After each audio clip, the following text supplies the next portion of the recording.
한번 보고 정리하고 한번 갑시다. 해볼게요. 자, 일단 우리가 힘들어진 상황을 볼 거예요. 왜 힘들어졌는지부터 우리가 따져봐야겠죠. 양어를 하긴 했는데 외국에서 가격이 하락하고 있어요. 그러면 10,000원짜리에 2% 적용하는 거랑 1,000원짜리에 2% 적용하는 거는 너무 다르죠. 그렇죠? 혹은 예상하지 못했던 일들이 벌어지고 있어. 관세 양호라는 걸 우리가 해본 적이 없기 때문에 다들 처음이잖아.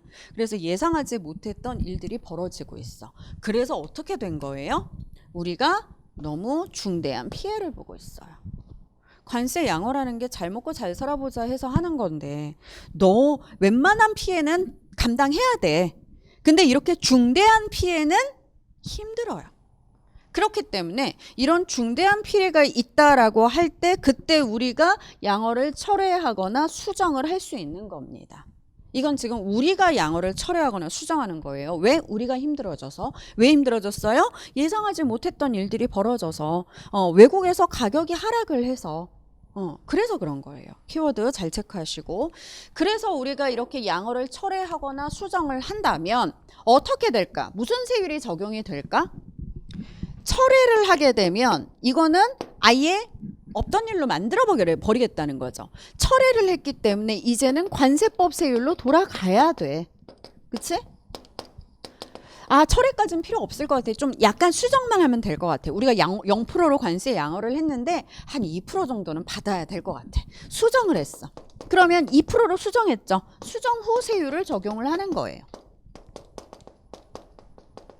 이건 별로 어렵지 않아. 우리가 체크해야 되는 건 이 괄호 3번에 있는 보상 조치입니다.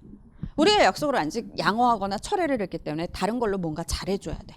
보상 조치하는 방법이 어떻게 돼요? 둘 중 하나로 택하면 됩니다. 만약에 잘해줄 물품을 골라냈는데 그 물품이 이미 양호한 물품이에요. 이미 양호한 물품. 양호 품목을 잘해줄 거야. 근데 봤더니 얘가 양어 관세 양어를 0%로 했으면 더 이상 잘해줄 건 없죠. 그러니까 좀 낮게 양호한 애들 있어. 한 2%? 뭐 이런 애들. 그래서 이미 양호한 물품에 대해서 관세율을 수정합니다. 2%짜리를 0%로. 이건 더 낮게 수정한다는 얘기겠죠.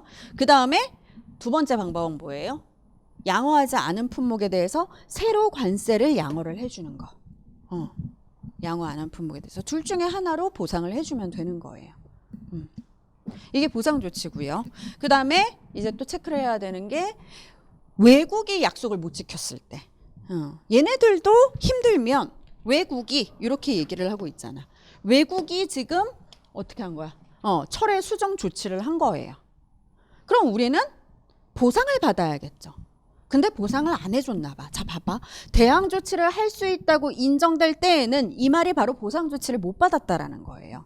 대항 조치를 할 수 있다고 인정될 때 그때가 언제다? 보상 조치를 안 해줬을 때 얘네가. 그럴 땐 우리는 대항 조치 할 수 있어요. 대항 조치하는 방법 체크하세요. 자, 어떻게 복수할 수 있어요? 두 번째가 더 쉽죠. 양어를 우리도 정지하면 돼요. 얘네도 양어를 철회했으니까 우리도 양어를 멈추면 되는 거야. 알겠죠? 근데 또 하나의 방법이 있어. 양호하지 않은 품목으로 복수하고 싶어. 그럼 이건 양호하지 않은 품목이기 때문에 무슨 세율이 적용이 돼요? 관세법 세율이 적용이 되고 있을 거 아니야. 양호 세율이 아니라. 이걸 갖고 복수하고 싶어. 그럼 이거보다 더 높여야겠죠. 그래서 여기다가 얼만큼을 추가할 수 있어요? 물품 과세 가격만큼. 그래서 관세법 세율로 계산한 세액에다가 이 관세에다가 관세법 세율로 계산한 관세에다가 그 물품 과세 가격만큼을 더 받을 수가 있어요.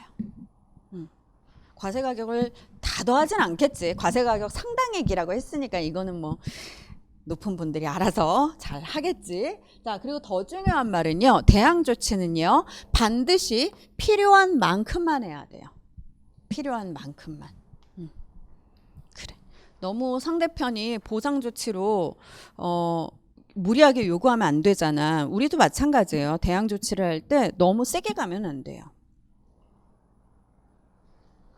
자, 됐습니다. 이거 가지고 지금 요 문제 한번 풀어볼게요. 자, 1번. 요렇게 길게 나왔을 때는 상황 파악을 잘 하셔야 됩니다. 1번 누가 힘들어진 거예요? 우리예요, 외국이에요? 우리죠. 정부는 외국에서의 가격이 떨어졌어요. 예상하지 못했던 일들이 생겼어요. 그래서 특정 물품 수입 증가돼가지고 우리가 국내 산업이 지금 중대한 피해가 있어요. 너무 힘들어졌어. 그러면 양어를 철회하거나 수정할 수 있죠. 그렇게 해서 철회한 경우에는 관세법 세율로 돌아갈 수 있고요. 수정한 경우에는 수정 후 세율로 돌아갈 수 있습니다. 지금 여기까지만 얘기를 해놓은 지문이에요. 괜찮죠? 그 다음에 2번 볼게요. 얘는 누가 지금 힘들어졌어요? 외국이. 그래서 외국이 철회하거나 수정을 하는 경우예요. 근데 대항 조치를 할 수 있다고 인정이 되는 그런 경우. 보복이란다. 보상 조치를 안 해주는 경우인 거죠. 그럴 때는 우리가 어떻게 대항 조치를 할 수 있어요? 관세법 세율, 계산한 관세에다가 과세 가격만큼. 요게 대항 조치의 하나의 방법이고 3번 연결하세요. 2, 3번 묶어버리세요. 자, 3번도 대항 조치예요. 대항 조치가 두 가지 방법이 된다 그랬죠? 그치? 그 두 가지 방법 중에 하나로 하는데 이 두 번째 방법은 뭐예요? 대항 조치를 할 때 양어 품목에 대해서 양어 적용을 정지하는 게 대항 조치예요. 그러니까 대항 조치는 키워드가 그거야. 첫 번째 대항 조치하는 방법은 뭐예요? 대항하는 방법. 관세법 세율에다가 관세법 세율로 계산한 관세에다가 과세 가격만큼 더하는 거. 그거는 이제 양어하지 않은 품목에 대해서 대항 조치를 할 때겠죠. 근데 양어를 하고 있는 품목으로 대항 조치를 할 거면 우리도 양어 적용을 간단하게 그냥 멈춰버리면 되는 거예요. 그렇게 대항 조치를 할 수 있어. 그래서 대항 조치에 대한 방법이 2, 3번에 나눠서 나온 것 뿐입니다. 자, 4번 보실게요. 4번. 그 다음에 5번. 묶을게요. 아까 했던 거야. 우리가 우리가 양어를 했어. 근데 그 양어를 철회했어요. 그럼 어떻게 해요? 철회 효력이 발생한 날부터 이제 양어 세율은 없으니까 관세법 세율로 돌아가야겠죠. 그치? 그 다음에 우리가 새로 양어를 했어요. 그럼 어떻게 해요? 그 양어 효력 발생한 날부터 관세법 세율로 적용을 해야지. 그치? 관세법 세율을 적용하지 아니한다. 이렇게 해야지. 그치? 이렇게 말하면 안 됩니다. 관세법에 따른 세율은 더 이상 적용하지 아니한다. 이렇게 나와야 돼요. 알겠죠? 양어를 철회하면 이제 철회를 했으니까 관세법 세율로 돌아가야 되고 새로 양어를 하면 이제 관세법 세율은 안 쓰는 거예요. 알겠죠? 그래서 관세법에 따른 세율은 적용하지 아니한다. 이렇게 얘기를 해줘야 되는 거지. 아시겠죠? 자, 그렇게 보시고 28번 봅시다.